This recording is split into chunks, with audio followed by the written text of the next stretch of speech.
I showed up sometimes where I got criticized. I mean, I remember the FBI office in New York has an operations center up 24/7 for emergencies.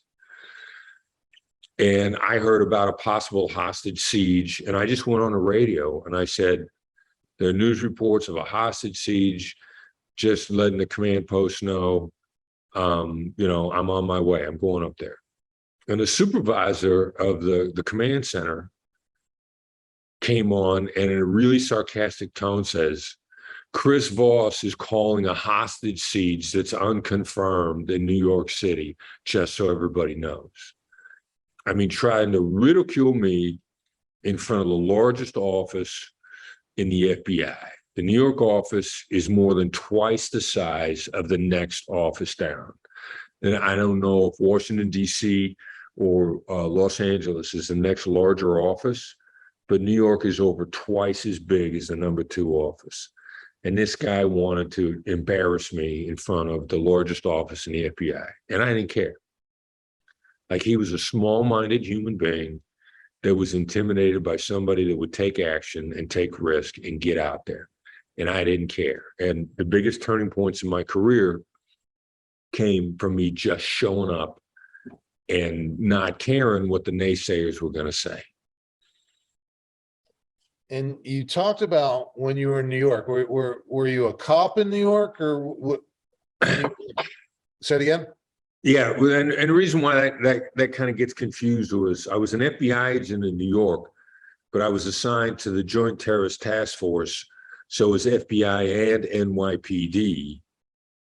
And so I had PD detectives as partners that I worked with, but I was with the FBI in New York on the task force. You talked about this was the mid 80s and it was rough, and you would go out into the streets alone because the bad guys figured there's no way a cop's going to be alone. And that was kind of your cover. And you talk about, and relate this back for everyone, you talked about you had to be prepared anytime, anywhere for anything. You were in dangerous territory a lot, all by yourself. Yeah. In New York in the mid to late 80s was a very dangerous place. I mean, bad government, lots of crime in the street. There was a phenomenon we call rat packs, 5 to 7 robbers running around, sticking close to the subways because they could physically assault somebody and disappear into the subway. And they'd gotten really sophisticated. Their weapon of choice was a handkerchief.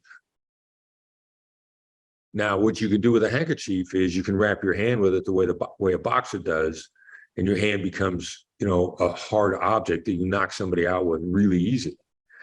So you knock people out, but it's not against the law to carry a handkerchief. It's against the law to carry a screwdriver. And then also this was, before digital communication. So the radios that we had could be heard on any police scanner. So we didn't use radios. So you're following somebody, you could end up anywhere, any dangerous part of town.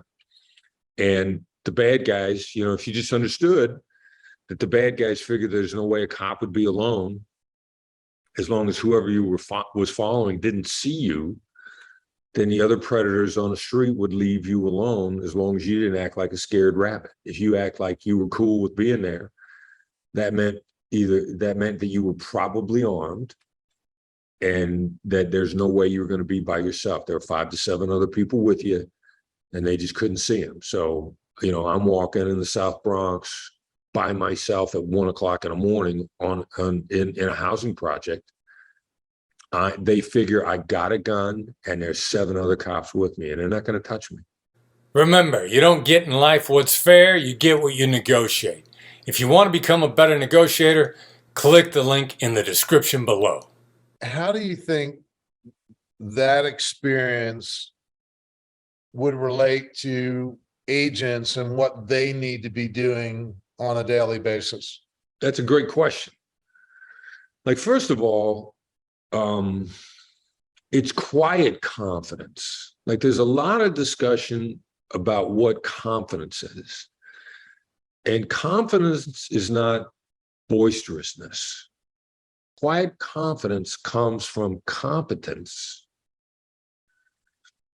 And when you're a full fee agent, you're competent. You don't have to make a really loud, splashy,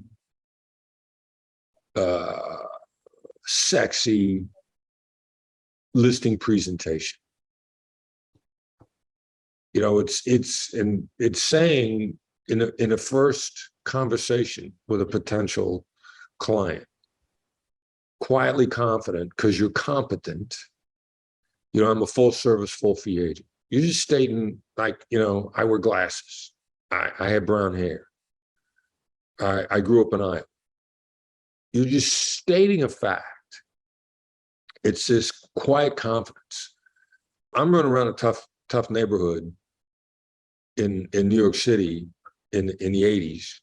I got loud one time, or actually two different times, with bad guys, and it set them off, and it almost turned into a downward spiral. And I realized that I just needed to be quietly confident. We're rolling into the other phenomenon that was going on in New York City at the time was these squeegees. I don't know if you guys ever seen squeegees, but it's a way to basically, it's an extortion on the street. You stop at a stoplight in New York City at the time, and 2 or 3 street people, they got those little squeegees that they clean your windshield with, and they dip the squeegee in water from the street, and then they start wiping down your windshield, which smears your windshield with water, stops you in your tracks. There's nowhere you could go because it's a red light, you're in a bunch of cars. And then they stand there and expect you to pay them for putting dirty water on your windshield. And it's a way to extort drivers. And what the squeegees would do was, when, you know, 20 cars are stopped, you know, they look around and they look for a lone female first. Because if they just walk up to the door, she's probably going to roll the window down and pay them a few dollars to go away. So they're looking around and looking for lone females. If they got to go to a lone male, that, you know, they're going to look for a white collar looking dude, Poindexter, you know, librarian kind of guy that's probably not going to push back on them. So I drive into New York City one day, and I'm in my bureau car, and my then wife is in a car following me. She's 2 or 3 cars back, and we get stopped at a traffic light. And I see the squeegees look around and see her and descend on her. And I immediately get extremely upset. And I jump out of my car. I'm about 4 cars away. And I start screaming at these guys to get away from her.